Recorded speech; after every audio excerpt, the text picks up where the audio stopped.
بسم اللہ الرحمن الرحیم لا حول ولا قوة الا باللہ العلی العظیم اعوذ باللہ من الشیطان اللعین الرجیم بسم اللہ الرحمن الرحیم الحمد للہ رب العالمین حسبنا اللہ ونعم الوکیل نعم المولا ونعم النصير والصلاة والسلام والتحية والإكرام على أشرف الأنبياء والمرسلين سيدنا ومولانا حبيب إله العالمين أبي القاسم محمد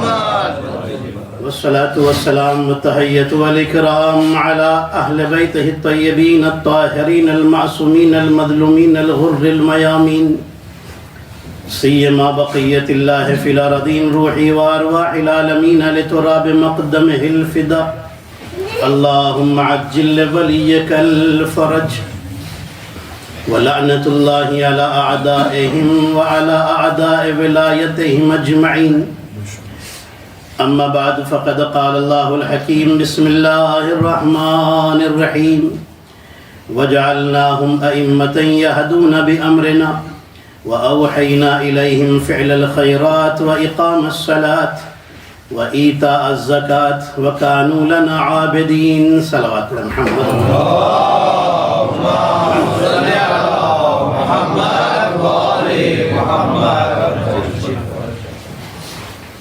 ماشاءاللہ یہاں جوانوں کی تعداد زیادہ ہے، بزرگ بھی ماشاءاللہ تشریف لائے ہیں۔ جوان ہماری قوم کا مستقبل ہے، اگر مستقبل ہی پیچھے چلا جائے تو پھر کیا ہوگا؟ اگر آگے تشریف لیا ہے عصمت محمد اور آل محمد پر صلوات پڑھتے ہوئے اللہم صلی علی محمد وآل محمد۔ ماشاءاللہ کچھ مومین تو ایک صلوات میں آگے آگے، باقی مومین دیکھیں کتنی صلوات میں آگے آتے ہیں۔ ایک اور صلوات پڑھنے عظمت محمد اور آل محمد۔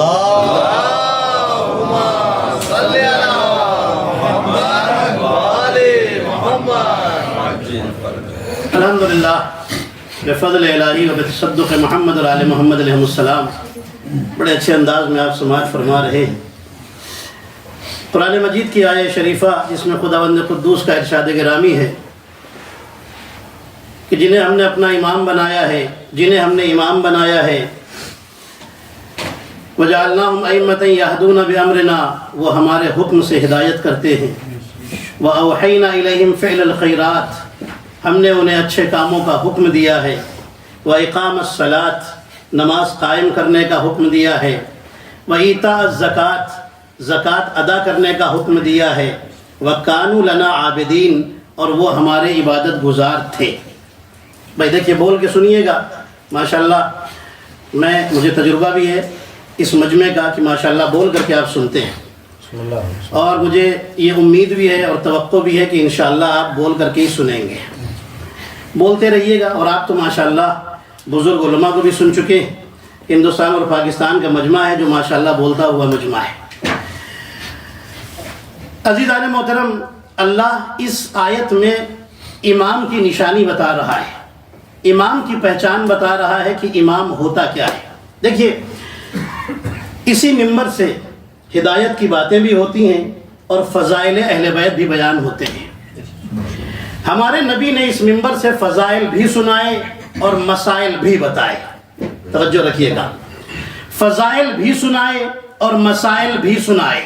مسائل اس لیے سنائے تاکہ عمل خراب نہ ہونے پائے، فضائل اس لیے سنائے تاکہ عقیدہ خراب نہ ہونے پائے۔ صلوات پڑھے محمد اور آل محمد۔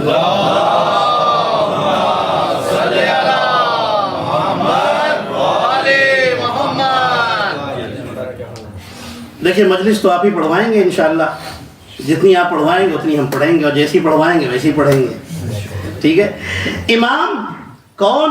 وہ امام کہ جسے اللہ حکم دیتا ہے کہ اچھا کام کرے، امام وہ کہ جسے حکم دیتا ہے کہ وہ ہدایت کرے، امام وہ جسے اللہ حکم دیتا ہے کہ زکوٰۃ ادا کرے. پوری توجہ رکھیے گا, میرے ساتھ رہیے گا, بڑی خاص گفتگو ہے انشاءاللہ آج کی اس دوسری مجلس کی. عزیزان محترم, امام ہوتا کون ہے؟ امام وہ ہے کہ جو آگے ہو. میں ڈکشنری کے ترجمے سے آگے بڑھ رہا ہوں.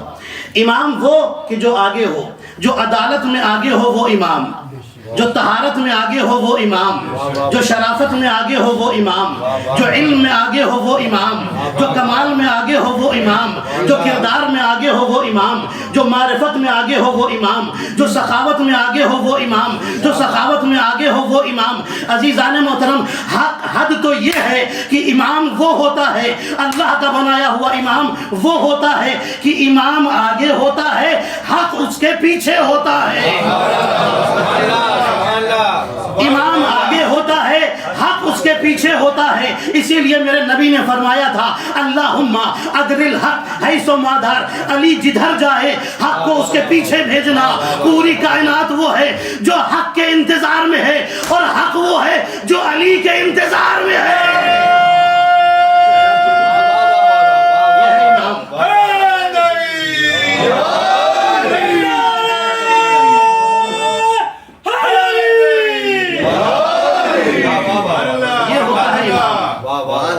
حق بھی اس کے پیچھے چلے, یہ ہے اللہ کا بھیجا ہوا امام. اچھا, اگر امام اب بھی نہ سمجھ میں آئے, امت مسلمہ کی بات کر رہا ہوں تو ماشاءاللہ جانتے ہیں, امت مسلمہ اگر اب بھی امام کو نہ سمجھی تو مسجد میں جا کر دیکھ لے, جو سب سے آگے ہوتا ہے اسے کیا کہتے ہیں؟ امام. پوری توجہ, میں نے کہا نا بڑی خاص گفتگو ہے. جو سب سے آگے ہوتا ہے اسے کیا کہتے ہیں؟ امام. ماشاءاللہ آپ تیار ہیں. امام رکوع میں جائے تو ماموم جو پیچھے کھڑے مومنین ہیں وہ سب رکوع میں جاتے ہیں. امام سجدے میں جائے تو سب سجدے میں چلے جاتے ہیں. امام تشہد پڑھے تو سب تشہد پڑھنے لگتے ہیں.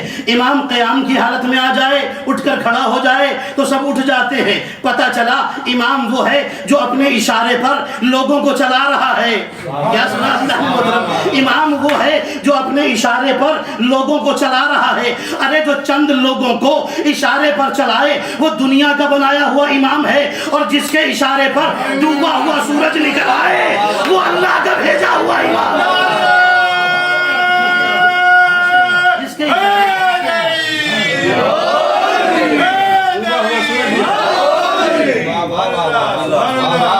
وہ اللہ کا بھیجا ہوا امام ہوتا ہے. علی کو شوق نہیں تھا, میرے مولا کو شوق نہیں تھا خود کو پہچنوانے کا, نہیں. علی نے اشارے سے سورج کو پلٹا دیا, علی نے اشارے سے مردے کو زندہ کر دیا. یہی تو ہوا ہے نا. علی نے اشارے سے جنگ صفین کے موقع پر زمین سے چشمہ جاری کر دیا. یا علی یہ کیا ہو رہا ہے؟ علی بتانا چاہتے ہیں دیکھو مجھے خود کو پہچنوانے کا شوق نہیں, اور میں خود کو پہچنوا بھی نہیں رہا ہوں. میں تو بس دنیا کو بتانا چاہتا ہوں کہ دنیا دیکھ لے, محتاج کائنات اور ہوتے ہیں, مولائے کائنات اور ہوتا ہے.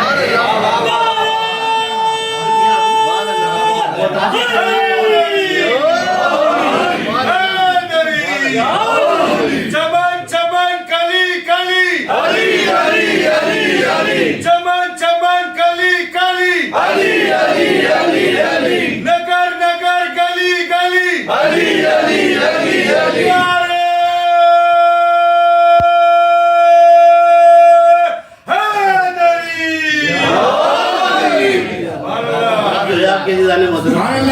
محتاج کائنات اور ہے, مولائے کائنات اور ہے. امام کی بات چل رہی ہے. اچھا دیکھیں, صرف انسانوں کا امام. اب میں ایک جملہ کہہ کر کے آگے بڑھتا ہوں. بخاری شریف, صحیح بخاری کہی جاتی ہے نا, صحیح کتاب کی صحیح روایت سنا دوں آپ کو. بس اس جملے پہ آپ نے اگر لطف اٹھا لیا ہوتا تو مجھے آگے بڑھنے میں اور زیادہ. صحیح کتاب کی صحیح روایت سنا دوں. اس میں لکھا ہے کہ جو ایک وقت کی نماز پڑھا کر امام بن جائے, رسول اللہ کی حدیث لکھی ہے کہ حضور نے فرمایا کہ جو ایک وقت کی نماز پڑھا کر امام بن جائے اس کا باپ بھی قیامت میں بخش دیا جائے گا. بخاری میں لکھا ہوا ہے جو ایک وقت کی, یعنی امام جماعت کی اتنی فضیلت ہے, ایک وقت کی نماز کا بھی امام بن جائے اس کا باپ بھی قیامت میں بخشا جائے گا. تو مسلمانوں مان کیوں نہیں لیتے؟ ارے جو 4 رکعت کا امام بن جائے جب اس کا باپ بخشا جائے گا تو وہ ابو طالب کہ جو 12 اماموں کا باپ ہو.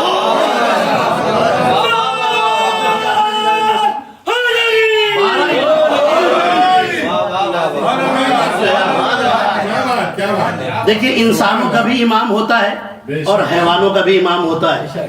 آپ سوچ رہے ہیں مولانا کہاں لے کر کے آ گئے؟ چلیے آپ کو بتاتا ہوں. آئیے قرآن میں سورہ نحل، آپ جانتے ہیں سورہ نحل قرآن مجید کا سورہ. سورہ نحل میں پروردگار عالم نے ارشاد فرمایا. اب دیکھیے کس طریقے سے یہ امام ہوتا ہے. سورہ نحل شہد کی مکھی، نحل شہد کی مکھی یہی ہے نا عزیزان محترم، جس کو آپ بھی کہتے ہیں. اللہ نے آواز دی وَأَوْحَى رَبُّكَ إِلَى النَّحْلِ أَنِ اتَّخِذِي مِنَ الْجِبَالِ بُيُوتًا وَمِنَ الشَّجَرِ وَمِمَّا يَعْرِشُونَ. اللہ شہد کی مکھی پر وحی نازل کر رہا ہے. وَأَوْحَى تمہارے رب نے وحی نازل کی، حکم دیا. اللہ اکبر. عزیزان محترم پوری توجہ رکھیے گا. وحی کس پر اتار دی؟ شہد کی مکھی پر. دنیا کہتی ہے فاطمہ بنت اسد تو یوں ہی گئی تھی کعبے کے پاس، دعا مانگنے گئی تھی، انہیں تو خبر ہی نہیں تھی. عزیزان محترم ارے جب اللہ شہد کی مکھی پر وحی اتار سکتا ہے تو فاطمہ بنت اسد پر کعبے میں جا کر بچے کی ولادت کی وحی کیوں نہیں اتار سکتا ہے؟ اللہ کہہ رہا ہے شہد کی مکھی سے وَأَوْحَى رَبُّكَ إِلَى النَّحْلِ أَنِ اتَّخِذِي مِنَ الْجِبَالِ بُيُوتًا. اللہ نے تمہارے رب نے شہد کی مکھی پر وحی نازل کی، حکم دیا کہ اپنا گھر بناؤ. کہاں؟ من الجبال پہاڑ پر بناؤ، ومن الشجر درخت کی بلندی پر بناؤ، پہاڑ کی بلندی پر بناؤ. پوری توجہ. درخت کی بلندی پر بناؤ اور گھر کی بلندی پر بناؤ. یعنی شہد کی مکھی گھر بنائے گی، کہاں بنائے گی؟ اپنا چھتا بنائے گی، کہاں بنائے گی؟ 3 بلندیوں کے اوپر، یا پہاڑ کی بلندی، یا درخت کی بلندی، یا گھر کی بلندی. اللہ نے دوسری مکھیوں سے تو یہ بات نہیں کہی. اس سے کیوں کہی؟ کہا اس لیے کیونکہ اس کا ایک امام ہوتا ہے. اس امام کو یعصوب کہا جاتا ہے. اب آپ ہسٹری پڑھیے تو پتا چلے گا عزیزان محترم. اس شہد کی مکھی کا ایک امام ہوتا ہے، اس کا نام یعصوب ہوتا ہے. چونکہ یہ امام والی ہے اس لیے بلندیوں پر گھر بنائے گی تاکہ امام بلندیوں پر نظر آئے. تو جو امام والا ہو، جس کا امام ہو، وہ امام کے ساتھ بلندیوں پر نظر آتا ہے. امام 3 بلندیوں پر، یا درخت کی بلندی پر، یا پہاڑ کی بلندی پر، یا گھر کی بلندی پر. ارے جو مکھیوں کا امام ہے وہ بھی 3 بلندیوں پر نظر آتا ہے. تو جو مسلمانوں کا امام ہوگا، انسانیت کا امام ہوگا، وہ بھی بلندیوں پر نظر آئے گا. کم سے کم 3 بلندی، یا رسول کی پیٹھ کی بلندی، یا رسول کے کاندھے کی بلندی، یا غدیر میں رسول کے ہاتھوں کی بلندی.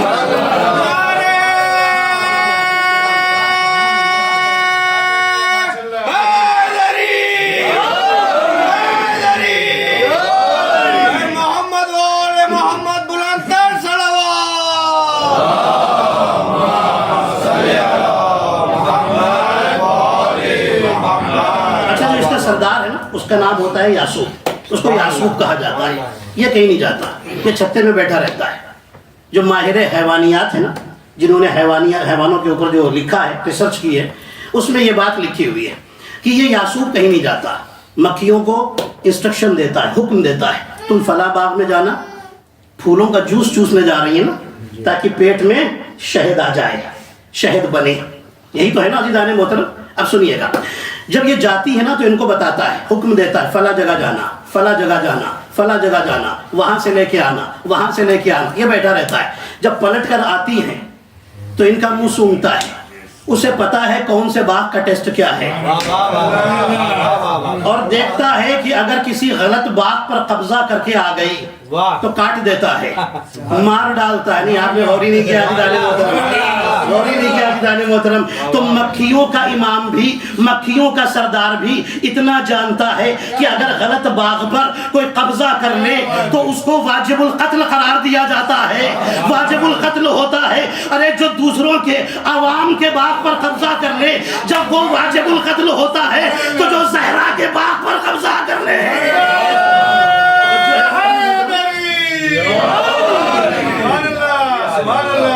اچھا اب ہے کیا جو اس نے چوسا ہے نا؟ اب قرآن پھر کہہ رہا ہے وَفِيهِ شِفَاءٌ، اس شہد میں شفا ہے. اب اس جملے پر آپ چاہے جیسے بولیے گا عزیزان محترم، بڑا خوبصورت سن رہے ہیں آپ ماشاءاللہ سے. جو اس کے پیٹ میں ہے نا، قرآن کیا کہہ رہا ہے وَفِيهِ شِفَاءٌ، شہد میں شفا ہے۔ یہ شہد کیسے بنا؟ کہاں مکھی گئی تھی پھولوں کو چوس کر کے آئی تھی، اللہ اکبر، جو پیٹ میں آیا وہ شفا بن گیا۔ ارے مسلمان سمجھتا کیوں نہیں جو پھولوں کو چوس لے، جب اس کے پیٹ میں آنے والا مادہ شفا بن سکتا ہے تو وہ حسین جس نے محمد کی زبان چوسی ہو، جہاں اس کا خون گر جائے وہ خاک شفا کیوں نہیں ہوگا؟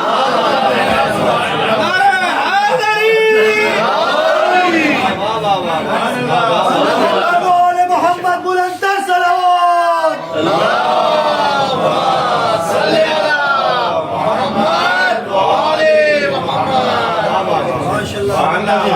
ماشاء اللہ، بڑا شاندار آپ سنتے ہیں۔ اسی طرح آپ آتے رہیے اور انشاءاللہ میں پوری کوشش کروں گا آپ کی خدمت میں ہادی اور ہدایت کے ٹاپک پر آپ کی خدمت میں گفتگو ہوتی رہے۔ ہادی امام یہ ہوتا ہے۔ اچھا حضرت، آپ جانتے ہیں یہ جو ہمارے 12 امام ہیں نا، دنیا سوال کرتی ہے امام کو کیوں مانے، امام کی ضرورت کیا ہے؟ آپ لوگ اماموں کو مانتے ہیں، ہم امام کو کیوں مانے، امام کی ضرورت کیا ہے؟ ہم نے یہی سوال رسول خدا سے کر لیا، یا رسول اللہ یہ امت والے کہتے ہیں کہ امام کی ضرورت کیا ہے۔ رسول نے آواز دی اگر یہ غدیر سمجھ جاتے تو یہ سوال نہ کرتے، یہ سوال نہ کرتے کہ امام کی ضرورت کیا ہے۔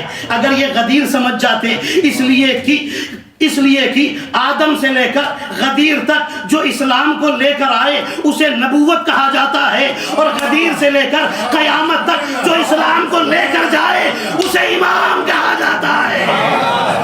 صلوات پڑھیں محمد اور آل محمد پر، یہی ہے نا۔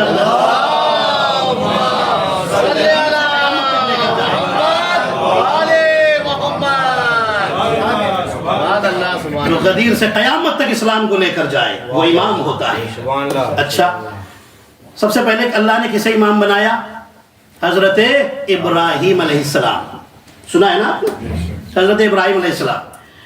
اب جس خوبصورتی سے آپ سن رہے ہیں میں اسی خوبصورتی سے آپ کی خدمت میں پیش کرنے کی کوشش کر رہا ہوں۔ حضرت ابراہیم علیہ السلام جب امام بن گئے، فرشتے آسمان سے آئے خوشخبری سنانے کے لیے، آپ امام ہو گئے۔ توجہ ہے آپ کی؟ فرشتے انسان کی شکل میں آئے، علماء نے لکھا ہے فرشتے جوانوں کی شکل میں آئے، دروازہ نوک کیا، حضرت ابراہیم علیہ السلام دروازے پر آئے، دروازہ کھولا، دیکھا سامنے جوان کھڑے۔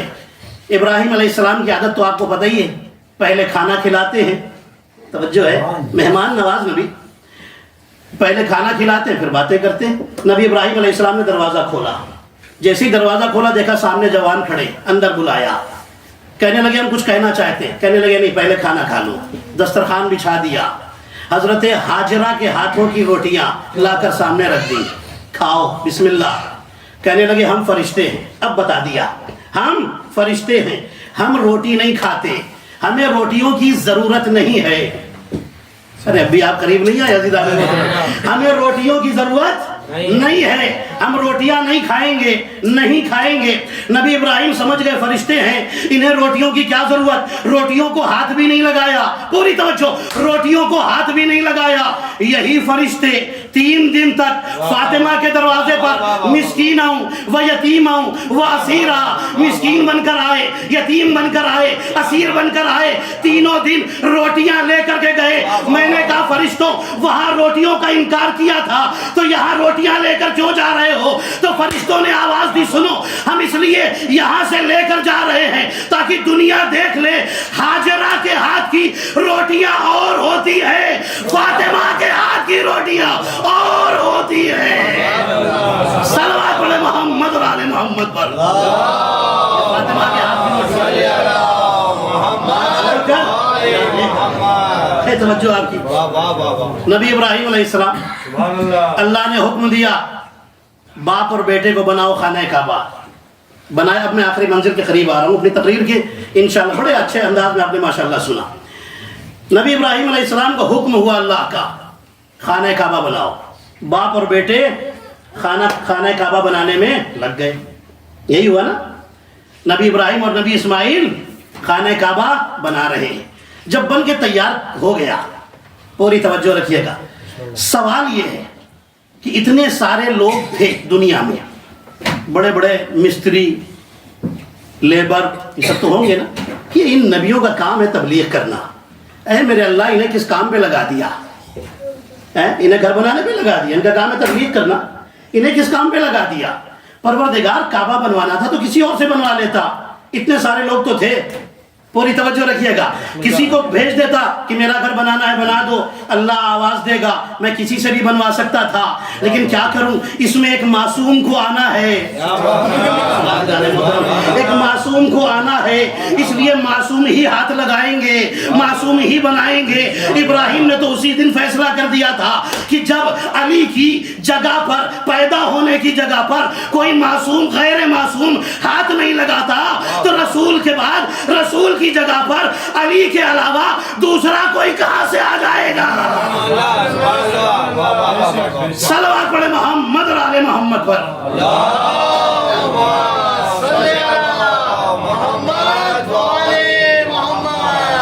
اچھا بن گیا کعبہ، اب حکم آیا اللہ کا، اے نبی، اے ابراہیم، اعلان کرو۔ کس بات کا اعلان کرے؟ لوگوں کو حج کے لیے بلاؤ۔ قرآن میں جا کے دیکھ لیجیے، لکھا ہوا ہے ابراہیم علیہ السلام کو حکم ہوا لوگوں کو حج کے لیے بلاؤ۔ نبی ابراہیم نے سوال کیا، میرے اللہ، یہ جنگل ہے، یہ صحرا ہے، یہ ریگستان ہے، مکہ یہاں تو کوئی ہے بھی نہیں، پروردگار میں کسے آواز دوں، کسے بلاؤں؟ پوری توجہ رکھیے گا، کسے بلاؤں، کسے آواز دوں؟ اللہ نے کہا کہ تم اعلان کرو، تمہاری آواز میں روحوں کی دنیا میں بھی پہنچاؤں گا، ماؤں کے سلبوں تک پہنچاؤں گا۔ روایتوں میں لکھا ہے اب وہی لوگ حج پہ جاتے ہیں کہ جنہوں نے عالم ارواح میں ابراہیم کی آواز پر لبیک کہا تھا، وہی لوگ حج پر جاتے ہیں جنہوں نے لبیک کہا تھا۔ تو اب دو آوازیں نظر آئیں، دو اعلان نظر آئے، دو بلاوے نظر آئے، ایک ابراہیم کا بلاوا، ایک کربلا میں حسین کا بلاوا، حل من ناصر ینصرنا۔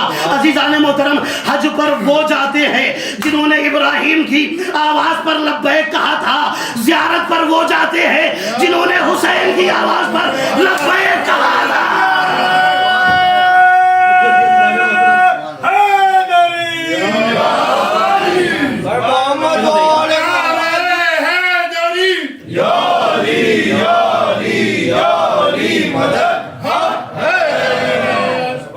جنہوں نے وہاں لبیک کہا حج پر جاتے ہیں، جنہوں نے لبیک یا حسین، لبیک یا حسین، لبیک یا حسین، لبیک یا حسین، لبیک یا حسین، آواز بلند نعرہ صلوات،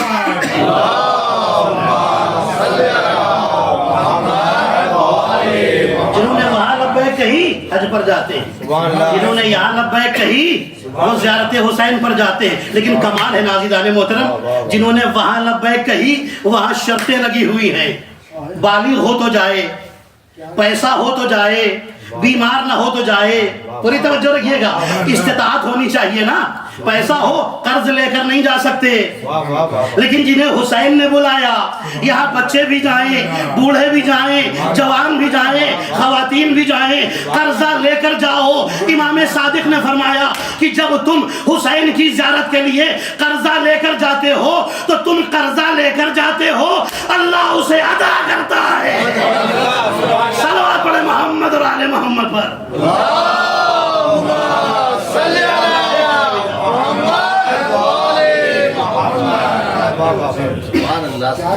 اچھا، اللہ نے حکم دیا نبی ابراہیم علیہ السلام کو خواب میں کیا حکم دیا تھا؟ بیٹے کو ذبح کرو۔ سنتے ہیں نا؟ بس مشکل سے 2-3 جملے اور فضائل کو تقریر، پھر مصائب کی منزل میں داخل ہو جائے گی انشاءاللہ۔ اللہ نے حکم دیا بیٹے کو ذبح کرو، قربانی پیش کرو۔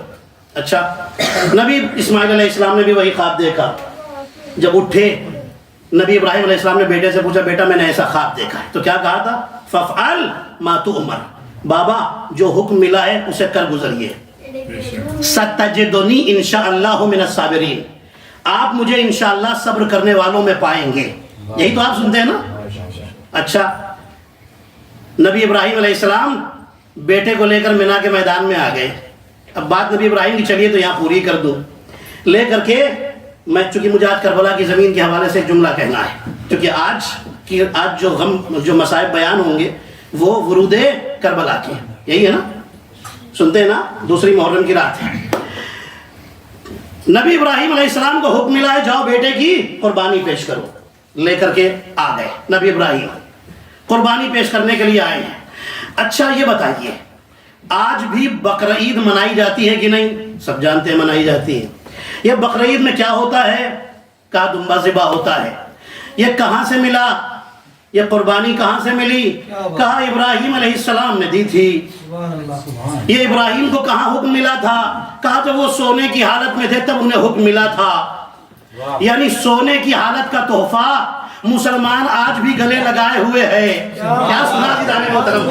جو سونے کی حالت میں ابراہیم کو تحفہ ملا تھا اسے آج تک مسلمان گلے لگائے ہوئے ہیں. میں نے کہا ہزاروں سال پہلے سونے کی حالت میں ابراہیم کو جو تحفہ ملا تھا اسے تو تم نے تحفہ سمجھ کر گلے سے لگا لیا. 1400 سال پہلے غدیر کے میدان میں محمد نے ہاتھوں پہ اٹھا کر جو ولایت کا تحفہ دیا تھا اسے کیوں نہیں قبول کیا؟ صلوات پڑھے محمد اور آل محمد پر.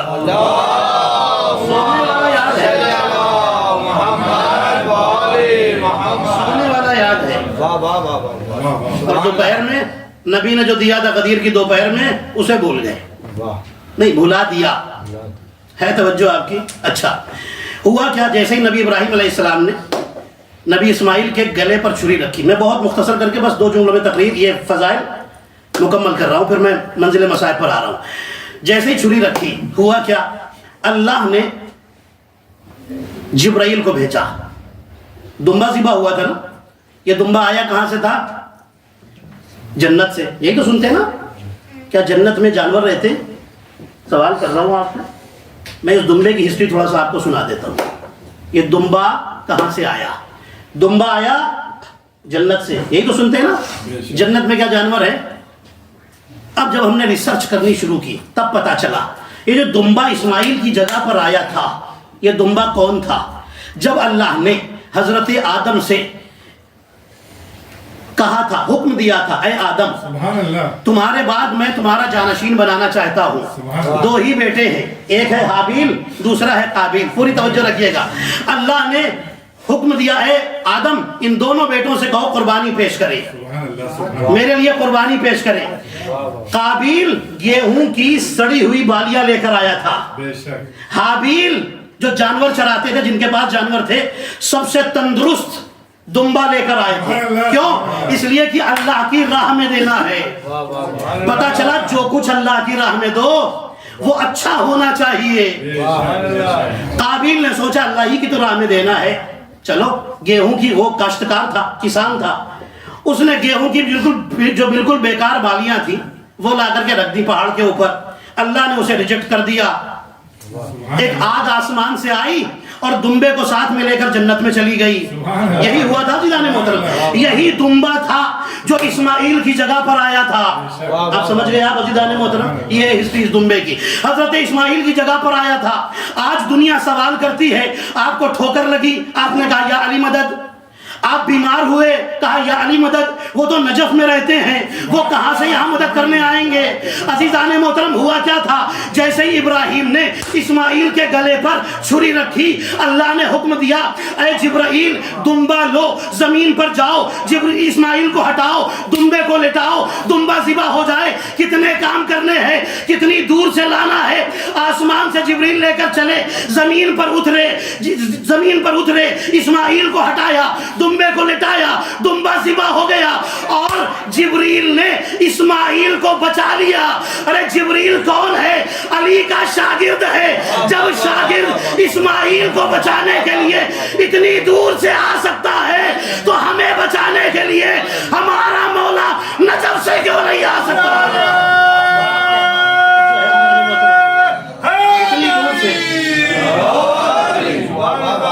اتنی دور سے وہ آ سکتے ہیں. اچھا آخری سوال اور گفتگو ختم.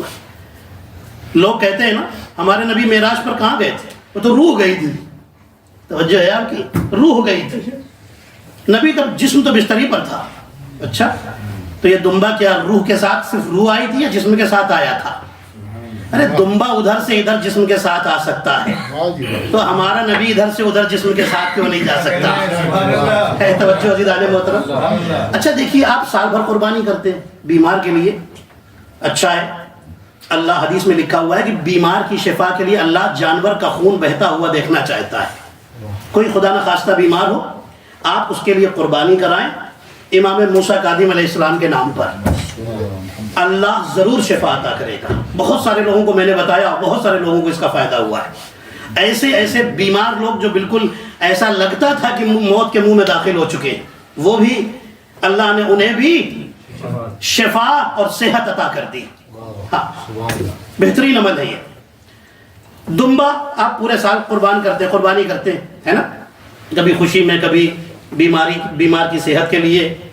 لیکن آپ مجھے ایک بات بتائیے، کیا اس قربانی میں کنڈیشن ہے کہ کان کٹا ہوا نہ ہو، بیمار نہ ہو، مریض نہ ہو؟ اس میں سب چلتا ہے، کیسا بھی کاٹ دیجئے چلے گا. لیکن جب بقرعید کی قربانی کرنی ہوئی تو اب دیکھنا پڑتا ہے کہیں عیبدار تو نہیں ہے. کیا سنا عزیزان محترم؟ کہیں کچھ عیب تو نہیں ہے، بیمار تو نہیں ہے، کہیں کان تو نہیں کٹا ہے، کہیں پیر تو نہیں ٹوٹا ہے، کہیں آگے کے ہاتھ تو نہیں ٹوٹے ہیں، کہیں آنکھوں میں گڑبڑی تو نہیں ہے. یہ کیوں دیکھ رہے ہیں؟ کہا اس لیے کہ اب بقرعید کی قربانی کا بکرا ہے، اس کو عیبدار نہیں ہونا چاہیے. میں نے کہا کیوں؟ کہا اس لیے کہ وہ بکرا، وہ دمبا جو نبی کی جگہ پر آیا تھا اس میں کوئی عیب نہیں تھا. آخری جملہ ہے تقریر کا، میں مسائل پر اتر رہا ہوں. جو نبی کی جگہ پر آیا تھا اس میں کوئی عیب نہیں تھا، تو اس میں بھی عیب نہیں ہونا چاہیے. پتا چلا مسلمان اتنا تو مان گیا کہ نبی کی جگہ پر جو بھی آئے اس میں عیب نہیں ہونا چاہیے. ارے جب اسماعیل کی جگہ پر آنے والے میں عیب نہیں ہونا چاہیے تو جو مصطفیٰ کی جگہ پر آئے وہ عیبدار کہاں سے ہوگا؟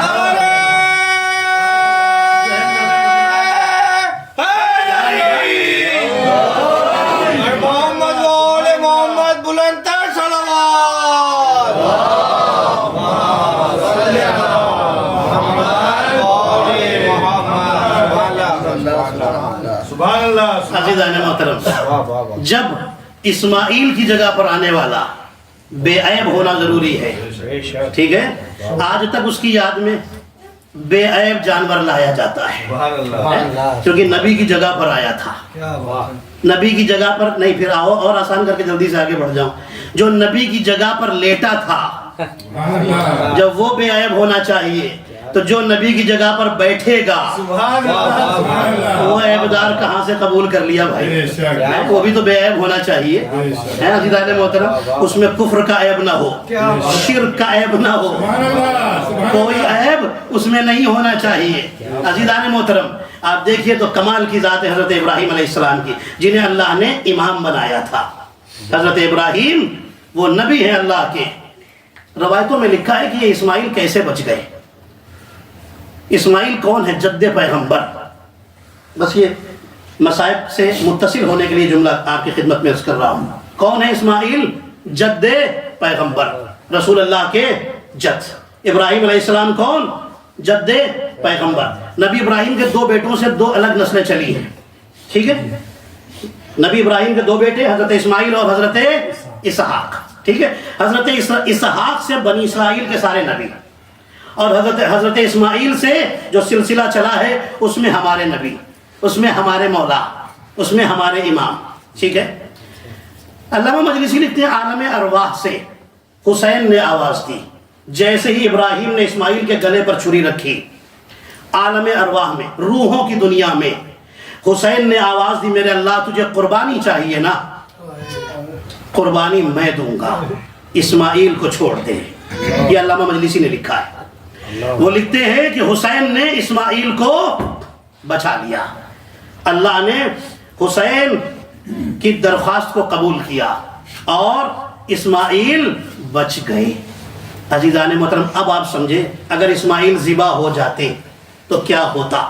بس میں اس کو ایکسپلین نہیں کروں گا، آپ خود بات کو آگے سمجھ سکتے ہیں. اگر اسماعیل ذبح ہو جاتے تو کیا ہوتا.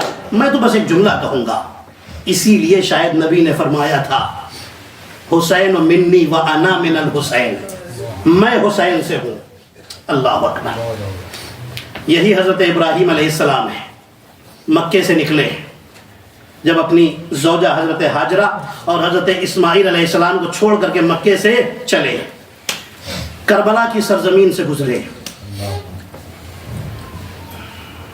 آپ ماشاءاللہ گریہ فرماتے ہیں اور خوب گریہ کیجیے گا، ایسا نہ ہو کہ ایام عزا تمام ہو جائے اور دل میں ایک حسرت رہ جائے کہ ایام عزا آئے اور ہم حسین پر رو بھی نہ سکے۔ امام صادق علیہ السلام کے گھر میں مجلس ہو رہی تھی، کچھ مومنین تھے جو دبی آوازوں میں رو رہے تھے۔ امام صادق علیہ السلام نے ایک جملہ فرمایا، فرماتے ہیں اے میرے جد پہ رونے والوں، گھٹ گھٹ کے نہ رویا کرو۔ اللہ اکبر، گھٹ گھٹ کے نہ رویا کرو۔ ہاں عزادارو، ہم کس پر روتے ہیں؟ ہم حسین پر روتے ہیں، دل کھول کر کے روئیے گا۔ ہاں عزادارو روایتیں بتاتی ہیں حضرت ابراہیم علیہ السلام جب سرزمین کربلا سے گزرے، گھوڑے پر بیٹھے ہوئے تھے۔ دیکھیے میری ایک عادت ہے، میں محرم کے پہلے عشرے میں چاہے جہاں جاؤں میں بڑے آرام سے مصائب پڑھتا ہوں اور تھوڑی دیر تک مصائب پڑھتا ہوں، کیونکہ یہ دن رونے کے دن ہے۔ اس میں مختصر مصائب میں نہیں پڑھ پاتا، میں تھوڑا طولانی مصائب آرام سے پڑھوں گا، آپ کی آنکھوں میں آنسو آ جائیں۔ اور آپ آتے ہی رونے کے لیے ہیں، ان مجلسوں میں رونے کے لیے تو آتے ہیں، حسین پر رونے کے لیے تو آتے ہیں نا۔ جیسے ہی کربلا کی سرزمین پر پہنچے حضرت ابراہیم، گھوڑے کو ٹھوکر لگی کہ ابراہیم گھوڑے سے نیچے گرے۔ حضرت ابراہیم کا سر ایک پتھر سے ٹکرایا، حضرت ابراہیم کے سر سے خون جاری ہوا۔ حضرت ابراہیم نے اللہ کی بارگاہ میں سوال کیا، میرے اللہ، میں اس سے پہلے بھی گھوڑے سے گرا ہوں، میرا سر کبھی پتھر سے نہیں ٹکرایا، کبھی خون نہیں نکلا، میرے اللہ اس سرزمین میں کیا بات ہے؟ میرا دل گھبراتا ہے، میرا خون کیوں نکلا اور اس سرزمین پر کیوں گرا؟ اللہ نے آواز دی، اے ابراہیم، کیا تم نہیں چاہتے تمہارا خون میں حسین کے خون سے متصل کر دوں؟ اس سرزمین پر میرے آخری نبی کا نواسہ مارا جائے گا۔ آزادارو، یہ زمین کرب و بلا ہے جس پر حسین کل وارد ہو رہے ہیں۔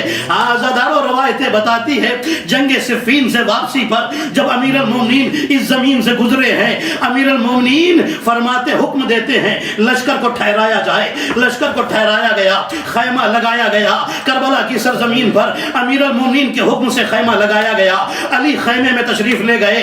امام حسن جلدی سے آگے بڑھے اور عرض کرتے ہیں، بابا جان آپ کے چہرے سے خستگی ظاہر ہوتی ہے، بابا میں زمین پر بیٹھتا ہوں، میری آغوش میں سر رکھ کے لیٹ جائیے۔ ہاں عزادارو، علی لیٹ گئے۔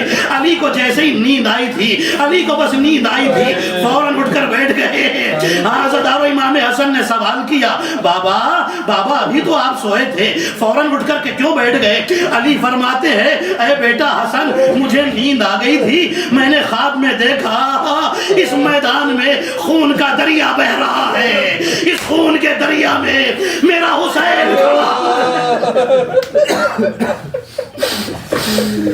اجرکم عند الزہراء۔ عزادارو، علی فرماتے ہیں میں نے دیکھا میرا حسین یک و تنہا خون کے دریا میں کھڑا ہے۔ عزادارو، مدینہ تھا، حاکم شام دنیا سے چلا گیا۔ عزادارو، مدینہ کا گورنر ہے جس کا نام ولید ہے۔ عزادارو، یہ دشمن اہل بیت ہے اور اس کے ساتھ ایک شخص رہتا ہے جو تیسرے خلیفہ کا داماد ہے، اس کا نام ہے مروان۔ عزادارو، روایتیں بتاتی ہے کہ جب حاکم شام دنیا سے چلا گیا تو اس کے بعد یزید اس کی جگہ پر آیا۔ یزید نے خط لکھا اور ولید کو لکھا کہ دیکھو سب نے بیعت کی ہے، حسین سے بھی بیعت مانگو، اگر بیعت قبول نہ کرے تو حسین کا سر کاٹ کے بھیج دینا۔ عزادارو، حسین اپنے بیت الشرف میں ہے، اپنے گھر میں ہے۔ اچانک دروازہ کسی نے دق الباب کیا، حسین آگے بڑھے، دروازہ کھولا تو دیکھا کہ غلام کھڑا ہے۔ فرماتے ہیں تو کون ہے؟ کہنے لگا مجھے ولید نے بھیجا ہے، ولید نے آپ کو بلایا ہے۔ عزادارو، حسین فرماتے ہیں جاؤ میں آتا ہوں۔ حسین اپنے خاندان کے جوانوں کو جمع کرتے ہیں۔ عزادارو، بنی ہاشم کے جوان عباس آ گئے، عباس کے بھائی آ گئے، اکبر آ گئے، قاسم آ گئے، جوانان بنی ہاشم آ گئے، مولا ہم آپ کے ساتھ چلیں گے۔ عزادارو، سب حسین کے ساتھ آئے۔ دربار ولید میں حسین داخل ہو رہے ہیں۔ حسین نے جوانوں کو روکا، تم باہر ٹھہرو، سننا، اگر میری آواز بلند ہو تو تم اندر داخل ہو جانا۔ حسین دربار میں داخل داخل ہوئے. عزادارو ولید کہتا ہے اے حسین حاکم شام دنیا سے جا چکا ہے, اس کا بیٹا یزید تخت نشین ہوا ہے, اس نے تم سے بیعت مانگی ہے. ایک مرتبہ حسین نے پلٹ کر جواب دیا لا یبایع مثلی مثلا, میرا جیسا اس کے جیسے کی بیعت نہیں کر سکتا. عزادارو یہ جملہ کہا, بس جیسے یہ جملہ کہا, یہ جملہ کہہ کر حسین واپس مڑے. جیسے ہی واپس جانا چاہتے تھے مروان نے سرگوشی میں کہا کہ اے ولید حسین کو روک لے, اگر یہ آج چلے گئے پھر ہاتھ نہیں آئیں گے, انہیں قتل کر دے. جیسے ہی قتل کا جملہ سنا حسین کی آواز بلند ہوئی یہ میرے نانا کا شہر ہے, تیری کیا مجال, مجھے یہاں پر قتل کر دے. جیسے ہی آواز بلند ہوئی دارالامارہ کا دروازہ ٹوٹ کر نیچے گرا. عباس جوانان بنی ہاشم کے ساتھ دارالامارہ میں داخل ہو گئے, تلواریں نیام سے باہر آ گئی. حسین حسین آواز دیتے ہیں تلواریں واپس رکھ لو. عزاداروں میں کہوں گا مولا حسین یہ مدینہ ہے, آپ کی آواز بلند ہوئی, یہ سارے جوان آ گئے, کل عصر عاشور ہوگی, آپ زلجلال کے پاس کھڑے ہو کر اپنے جوانوں کو آواز دے رہے ہوں گے یا بطال الصفا و یا فرسان الحجہ اجرکم عند الزہرا. عزاداروں ماشاءاللہ آپ گریہ کر رہے ہیں, جناب سیدہ آپ کے آنسوؤں کو رومال میں جمع کر رہی ہے. عزاداروں شہزادی عزاداروں کے رومال کے آنسوؤں کو اپنے رومال میں جگہ دیتی ہے, اس سے زیادہ عزادار کا مقام اور کیا ہوگا. عزاداروں روایتیں بتاتی ہے حسین اپنے گھر میں آئے. عزاداروں یہاں زینب ہے, یہاں ام کلثوم ہے, یہاں رقیہ ہے, یہاں سکینہ ہے, یہاں بیویاں ہیں جو بے چینی سے انتظار کر رہی ہے. جیسے ہی حسین گھر میں داخل ہوئے سب سے پہلے زینب آگے بڑھی, بھیا کیا بات ہوئی. عزاداروں حسین نے بس ایک جملہ کہا زینب اب مدینہ رہنے کے قابل نہیں, اب مدینہ رہنے کے قابل نہیں رہا. عزاداروں حکم دیا سامان سفر تیار کیا جائے, سامان سفر تیار کیا گیا. عزاداروں ایک منزل ایک دن وہ آیا کہ جب حسین اپنے بزرگوں سے رخصت ہونے کے لیے قبروں پر پہنچے. عزاداروں رسول کی قبر پر آئے. روایتیں بتاتی ہے کہ جب حسین رخصت ہو رہے تھے اور حسین بزرگوں سے رخصت ہونے آئے تو جب نانا کی قبر کی طرف بڑھے تو ایسے شام سے چل رہے تھے جیسے کوئی بادشاہ قدم جمع کر چلتا ہے, اس طرح سے چل رہے تھے. اور نانا کی قبر پر آ کر ایک جملہ کہا نانا حسین مدینہ چھوڑ, حسین نانا مدینہ چھوڑ رہا ہے. عزاداروں اب حسین نانا کی قبر سے لپٹ گئے, دیر تک روتے رہے, پھر اس کے بعد اٹھ کر بھائی کی قبر کی طرف جنت البقیع میں چلے. عزاداروں روایتیں بتاتی ہے حسین اس طرح چل رہے تھے کہ جیسے کوئی بادشاہ چلتا ہو. عزاداروں آئے, بھائی کی قبر پر ہاتھ رکھا, بھیا تمہارا بھائی مدینہ چھوڑ رہا ہے, اب کوئی قبر پر چراغ جلانے والا نہ ہوگا. عزاداروں دیر تک بھائی سے باتیں کرتے رہے. اب اس کے بعد حسین اٹھے. راوی کہتا ہے حسین جب نانا کی قبر کی طرف بڑھے تو بادشاہوں کی طرح چل رہے تھے, بھائی کی قبر کی طرف چلے تو بادشاہوں کی طرح چل رہے تھے, لیکن جب اماں کی قبر کی طرف چلے تو بچوں کی طرح دوڑتے ہوئے بڑھے اور ماں کی قبر پر خود کو گرا دیا. اور ایک جملہ کہا السلام علیکہ یا اماں, اماں آخری سلام قبول کرو. قبر زہرا سے آواز آئی وعلیکہ السلام یا غریب الام, اے ماں کے پردیسی بچے جا تجھ پر بھی سلام, تجھ پر بھی ماں کا سلام. عزاداروں روایتیں بتاتی ہے کہ حسین آئے, حسین اب گھر میں آئے.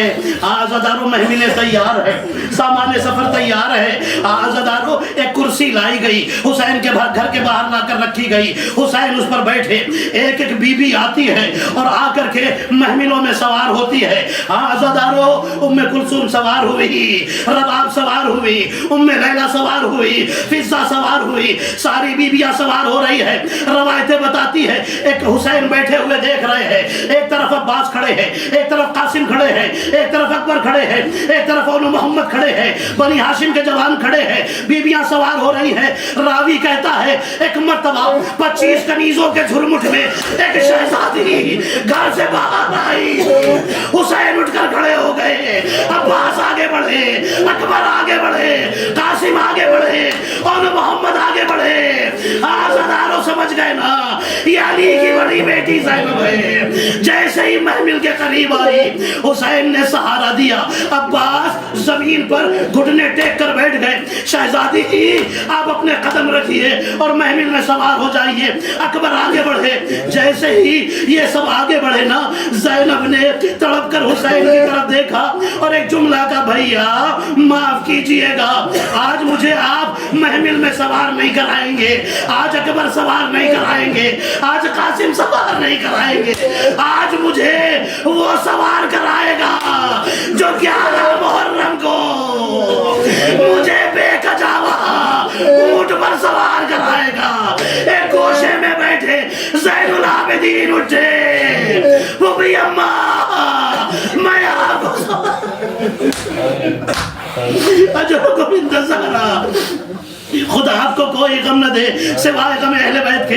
روایتیں بتاتی ہیں یہ قافلہ چلا, دوسری محرم تھی جب یہ قافلہ سرزمین کربلا پر وارد ہوا. اب حسین کا گھوڑا آگے نہیں بڑھتا. عزاداروں روایتیں بتاتی ہیں بنی اسد کے لوگوں کو بلایا, بلانے کے بعد زمین خریدی اور اس کے بعد پوچھا, پہلے پوچھا بتاؤ اس زمین کا نام کیا ہے. کسی نے بتایا غازریہ, کسی نے کہا شط فرات, کسی نے کہا نینوا. ایک بوڑھا آگے بڑھا, کہتا ہے مولا اسے کرب و بلا بھی کہتے ہیں. جیسے ہی یہ سنا فوراً حسین گھوڑے سے نیچے اترے, فرماتے ہیں ہاں ہونا محت رحالنا, یہی وہ جگہ ہے جو ہمارے ٹھہرنے کی جگہ ہے, یہی وہ جگہ ہے جہاں ہمارا خون بہایا جائے گا, یہی وہ جگہ ہے جہاں ہمارے خیمے جلائے جائیں گے. عزاداروں حکم دیا عباس خیمے نصب کرو. خیمے نصب کیے گئے. روایتیں بتاتی ہے سب سے پہلے جسے خیمے میں بھیجا وہ زینب اور سکینہ تھے. جیسے ہی زینب اور سکینہ ایک خیمے میں آئے, ایک ہوا چلی, خیمے کا پردہ اٹھا, کچھ خاک سکینہ کے سر پہ آگے جم گئی. بس ایک مرتبہ زینب تڑپ گئی, آواز دی فضا میرے بھائی کو بلاؤ. حسین آئے, زینب نے آواز دی بھیا یہ کیسی زمین ہے. ارے میں نے ابھی سکینہ کے سر پر پڑی ہوئی خاک سونگھی, اس سے تمہارے لہو کی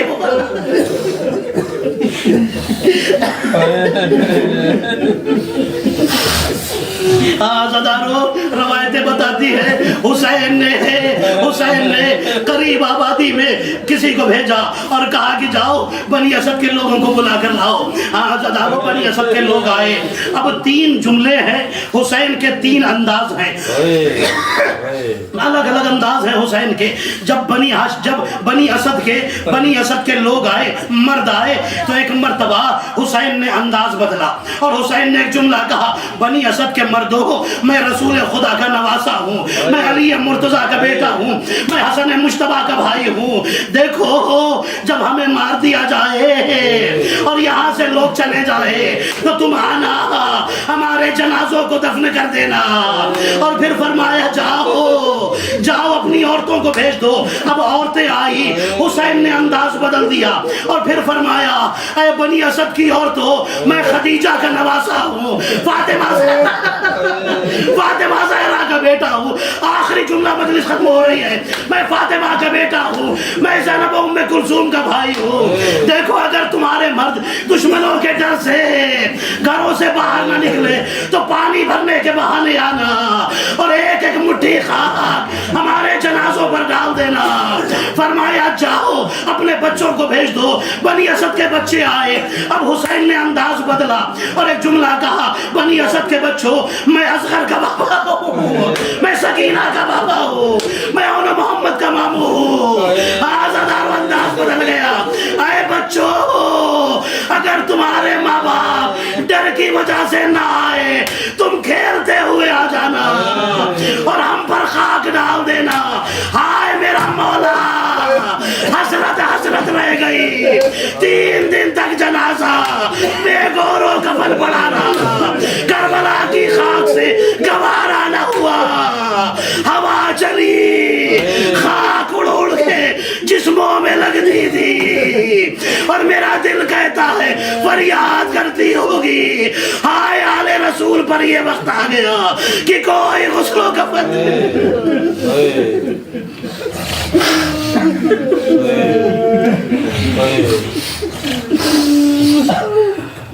اللہ